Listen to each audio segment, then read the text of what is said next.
کہ ہمارا عقیدہ یہ ہے کہ اللہ پاک ہی حقیقی طور پہ مددگار ہے، اور غوث پاک ہوں یا اعلیٰ حضرت ہوں، وہ تب تک مدد نہیں کر سکتے جب تک اللہ پاک نہ چاہے، اور اللہ پاک کی دی ہوئی طاقت سے کر رہے ہیں، جیسا کہ سورۃ التحریم کی آیت نمبر 4 میں اللہ پاک ارشاد فرماتا ہے، تو بے شک اللہ ان کا مددگار ہے، اور جبرائیل اور نیک ایمان والے اور اس کے بعد فرشتے مدد پر ہیں، یعنی کہ اللہ پاک کے علاوہ بھی لوگ مدد کر سکتے ہیں، اور بھی بہت دلائل ہیں، لیکن اعتقاد یہی ہے کہ جو بھی مدد کرے گا ایک اللہ پاک کی طاقت سے کرے گا، اور اللہ پاک چاہے گا تو مدد کرے گا۔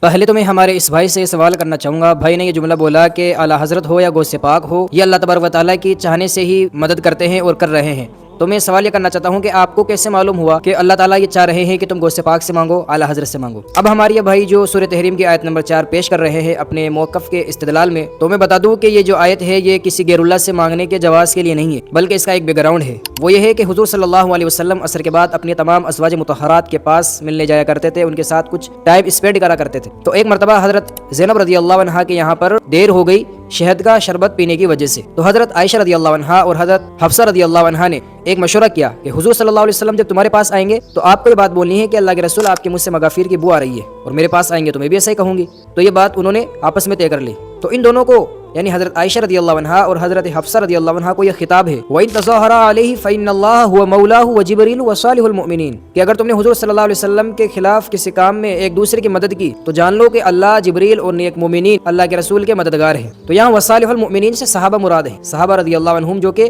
زندہ تھے، تو آپ یہاں پر کسی بھی مردہ بزرگ کو کس طرح ایڈ کر سکتے ہیں؟ اچھا، اب آپ یہ کہہ سکتے ہیں کہ آپ کو کیسے معلوم ہوا کہ یہاں پر زندہ لوگوں کی ہی بات ہو رہی ہے؟ تو اگر ہم دوسری آیتیں دیکھتے ہیں تو وہاں سے یہ بات واضح ہو جاتی ہے، ایاک نعبد و ایاک نستعین، ہم تیری ہی عبادت کرتے ہیں اور تجھ ہی سے مدد مانگتے ہیں۔ امن یجیب المضطر اذا دعاہ، کہ بے قرار کی دعا کو اللہ کے سوا کون سننے والا ہے؟ ومن اضل ممن يدعو من دون اللہ من لا يستجیب له الى یوم القیامۃ وهم عن دعائهم غافلون، کہ اس شخص سے بڑا گمراہ کون ہوگا جو اللہ تبارک و تعالیٰ کو چھوڑ کر کسی اور کو پکارتا ہے، کہ جو اس کی پکار کو قیامت تک سن بھی نہیں سکتا۔ تو یہ آیتیں ہمیں یہ بتلاتی ہے کہ کرنے دھرنے والی ذات صرف اللہ کی ہے، حقیقی مددگار صرف اللہ ہے۔